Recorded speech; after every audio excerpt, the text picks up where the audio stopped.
Hi everyone, it's your girl Kelly D. I know that it's been like ages since I've done a video. I am officially back, and the reason why I say officially back is because I will and I plan and my goal is to start uploading videos more often. I had just been really busy with school, just really excited because I've been wanting to get back on YouTube for the longest. I'm excited that I now have the time to. My goal is to start uploading videos as often as I can. So I'm just gonna dive into this video. This video is about my top 12 hair tips. As you guys know, when it comes to my hair journey, I'm no longer focused on the length of my hair. I mean, yes, length will come with keeping it healthy, but my biggest goal is just maintaining the healthiness of my hair. Healthy strands, healthy scalp, all of that. That's my biggest goal. I used to want to get to bra strap length, but I mean, and I would love to get to bra strap length. It's not one of my goals anymore. It's just keeping it healthy. Without further ado, let's dive into this.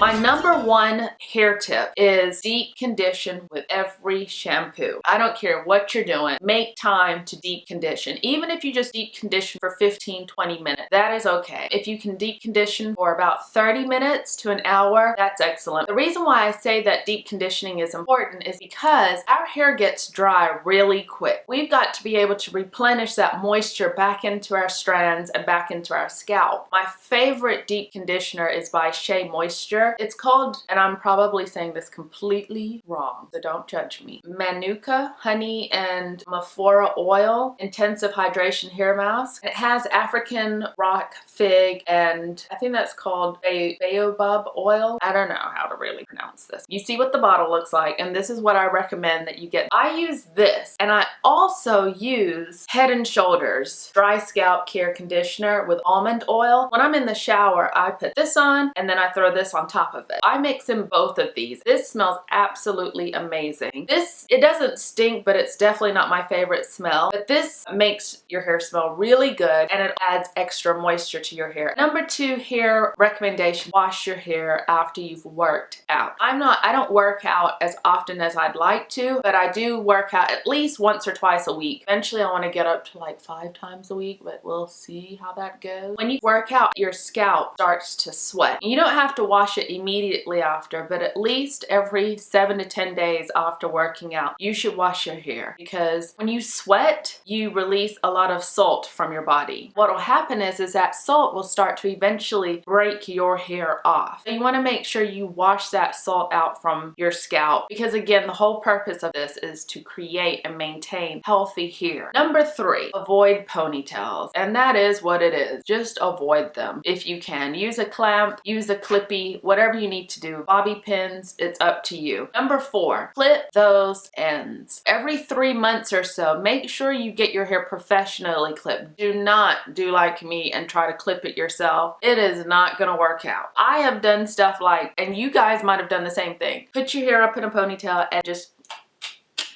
it doesn't work. Something's going to be off. Get it professionally done. Don't try to do this yourself. Number five, when you're stretching your perm, you get a bunch of new growth. Trying to detangle your hair can be a nightmare. Part your hair into 4 sections. Shampoo this section, then put it back up into a ponytail. Shampoo that section, put it back in a ponytail, and then the other 2 sections. Part it into 4 sections. It will save your life.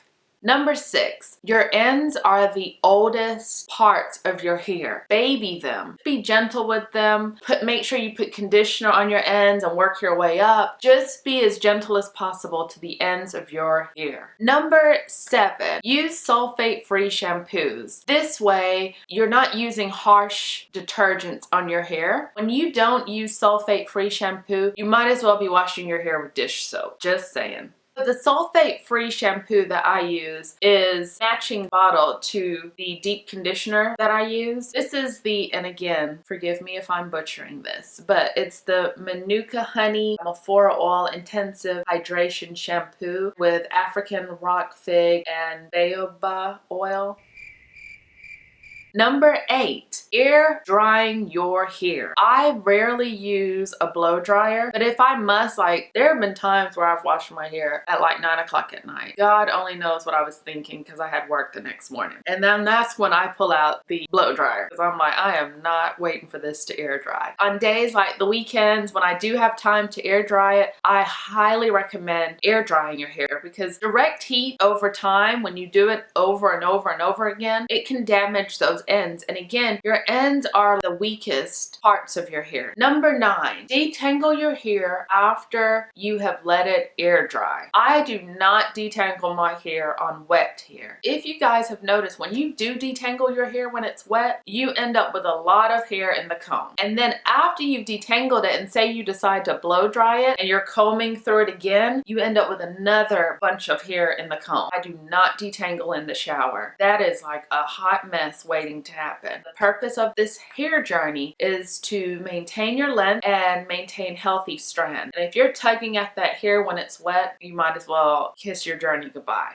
Number 10, use leave-in conditioners. After you've gone through the whole process of washing your hair, conditioning it, clipping your ends, and air drying, well, before you air dry it, put some leave-in conditioner on those strands. Number 11, maybe 2 or 3 times a month, I flat iron my hair and that's it. And 3 is really pushing it. Most times it's just 2. I make sure I use a heat protectant. Don't flat iron your hair without using a heat protectant. Again, we want healthy hair, healthy strands. So make sure you use a heat protectant. My favorite heat protectant is by Silk Elements, and I've been using this forever. Absolutely amazing and smells divine. I recommend using this as your heat protectant, but of course there's like 1,000 of them out there. This is hands down my favorite. And I make sure I always apply it to the ends of my hair because again, your ends are the oldest parts of your hair and you want to make sure you maintain the healthiness of those strands. Number 12, use a satin scarf. Always, always, always use a satin scarf. Like, I cannot stress that enough. Make sure you use a satin scarf. And that just, again, protects the hair. When you're laying on a cotton pillowcase and you're not using a satin pillowcase or you're not using a headscarf, then you're causing like a lot of friction when you're sleeping at night, which can cause those strands to fall out because you're rubbing against something really dry and rough. Use a satin scarf. I just picked up 2 of these Morning Glamour Wake Up Feeling Glamorous 1 standard satin pillowcase for smoother skin and healthier hair. And the reason why I got pillowcases, now again, I still use my headscarf, but there are times when I come home from work and I may just throw myself across the bed and just take a quick nap, but I don't feel like putting my headscarf on. So this is a great way to still save those strands from breaking off when you're sleeping on a cotton pillowcase. I highly recommend getting a satin pillowcase or a satin headscarf to keep those strands protected at night or during the day when you're taking a nap or watching TV. Guys, that concludes my video for today. If you have any questions, leave them in the comments box below, and thank you so much for watching my channel. Don't forget to subscribe and like this video.